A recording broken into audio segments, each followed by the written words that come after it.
Good morning everyone and welcome back to Craft Eccentricity, and I'm just checking the volume on my mic. There we go. I think it's at full blast now. Right, so yesterday I got a personal haul and I did go away and play with it, and I did say I was going to show you how to do an alternative thing with that box die. So I'm going to do that in a minute, but first of all I used my embroidery frame. I didn't use the buttons or the little frame or the bird yet, but I can assure you that I will, because it's absolutely gorgeous. I used my little branches, flowers, and if I shake that down there, the little birdhouse. And I also used the spider web, but none of the little insects. And so playing around, this is what I did. I just used some watercolour and I did those little flowers. Did I show you the flowers? Have I put those down somewhere else?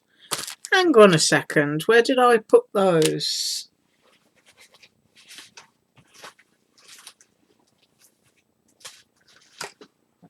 Yeah, I do apologise for that. I used the little flowers with the three little dragonflies there. Excuse my throat. Right, so this is what I got up to, and I used the spider web, as you can see, the dragonflies that come with the flowers, and the birdhouse and branches, and that lovely embroidery hoop behind. The whole thing is just watercoloured.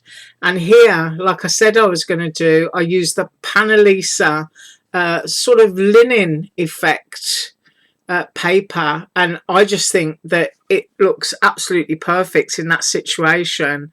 There's a close-up.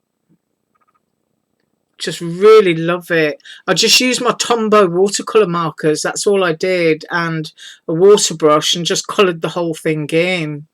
So I really like that. I mean, obviously I know it's just a card topper and it will go onto a card with lots of other elements as well, but there's a great bit of dimension in that when you go around the edges of it. I just love it. Love it. So that's what I got up to with some of my new dies. Right, now getting back to that box die. Now we know it's a box and it's got gorgeous labels and everything else in there, and sort of like paper reinforcers and stuff, but I'm going to use the bottom of the box today, because once you've made a box, what you're going to do with your box, how many boxes are you going to make? It's always nice to be able to do something else. So this is the bottom of the box, and a total change in theme here. I've got some cute Snap Click Supply Easter paper, which if I put it that way around you can get it all in. So I'll try to zoom my camera so that you got close-ups, and I'm going to place the box die on here because I found that Easter fits perfectly in there. I will try and get it straight, maybe have the Easter just at the top, and then I've got other little elements going on inside here.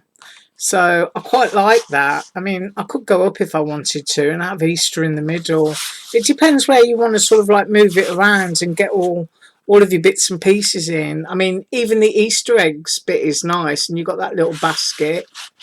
Or you can have Easter candy and chocolate, which would fit in there. So I don't know which bit I'm going to use, but this is what I'm going to tell you. I'm going to cut this with this, and I'm also going to cut a piece of acetate. I hope you can see that. So that's what I'm going to do. I'm going to run away and I'm going to cut both using just this, and then come back and show you what I'm going to do. Right, so I've die cut those, and that is just using the bottom of the box. The top of the box has actually got a little sort of like thumb notch either side on it, which is why I didn't want to use that one. So here's my acetate cut out, and here is my Easter paper cut out, and I decided I was going to go for this bit. Now I hope you can see those score lines along there. It's all right, you have to forgive any fluff on the paper.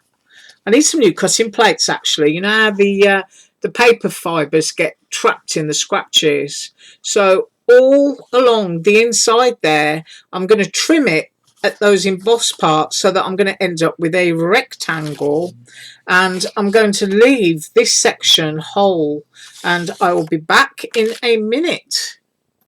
Right, so I've trimmed that down, and now what I've got is the rectangle with all the images in that I wanted, and I've still got my whole box base cut in the acetate. Now to that, I'm also going to be using some of my spring sequins. I only use these at Easter springtime. I just love them. If I take the lid off, you'll probably be able to see them better. They've got no holes in them, and I just like them. There you go. So you've got all those lovely pastel colours that you associate with Easter, and I do need to get some more because I am running low. Right, and also I've got a roll of adhesive tape. I think that's a roll that my husband picked up for me because he's very good like that. When he's out and about, he just finds things and brings them home. Right, you can see that that is fitting into that section there. So what I want to do now is the little flaps of the box, which would, you know, make it three-dimensional and make a box. I'm going to cut those off. So I'm just going to go down on that score line, and I'm going to cut and then remove it. So that's what I'm going to do to all four of them. I think if I put my paper under there, is that better? There you are. You can see I've cut it out, and I'm going to do it to the other three, and I'll be right back. Okay, so I've done that, and you can see that all of those pieces are now missing. Now, if you want to, I'm just going to push this stuff up out of the way. You can take that, obviously bend it onto the score line. I need to hold that towards me just for a minute so that I can see it. And if you want to, you can take your bone folder and you can crease it. So you can see there, that one is now folded over quite firmly. Do the same with the other one. So I'm holding in the light for myself so that I can see. And then I'm going to bone fold it. And then I'm going to do exactly the same with the long sides, and I'll be back. Okay, done that, and this is what you end up with. You end up with all of your sides folded, but those corner pieces gone. And now I need to put some tape along here, so you can smooth it out again. You can see that lovely sort of like milky line where it's been folded, and just go onto the edge of here. So it's going very grey here, and that makes it you know, kind of difficult for me to see sometimes. So I'm going along the edge there, and you can see that I've put some tape down. So what I'm going to do is tape the other four, and I'll come straight back. Right, so I've done that, and I've got tape on all four sides there, and obviously the tape is on the inside. And now what I'm going to do is just sort of like twang those out a bit so that it's facing me. You can see it just looks like a tray. And I'm going to take some of my sequins, and I'm just going to sprinkle a few into the bottom there.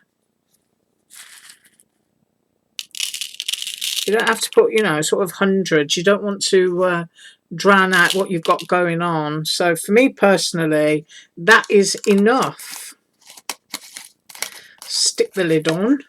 I know me, I'm likely to throw them all over the floor.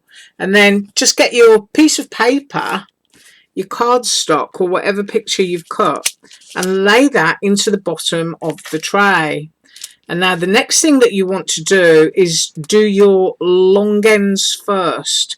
I find that you get kind of like less buckling on your card topper, because that's what we're making if you do it this way. So I've just took the backing off that, and running down the crease line and holding it, we're just going to rub it You need to hold your paper because it's going to twang in the air if you don't. I'm peeling the back off the other piece of tape and just pushing that over as well. And now you've just got your tops and your bottoms that need gluing down. So take the tape off that and fold. So now we look like this. If you've got any excess afterwards, you can, you know, trim it off with your scissors. But essentially what we're making here is a card topper that's a shaker, and really, really easy to do. So I can see that I've got a little excess bit there, but I can cut that off after. But there you go. You've now used your box to make a shaker that's super simple, doesn't need any layers.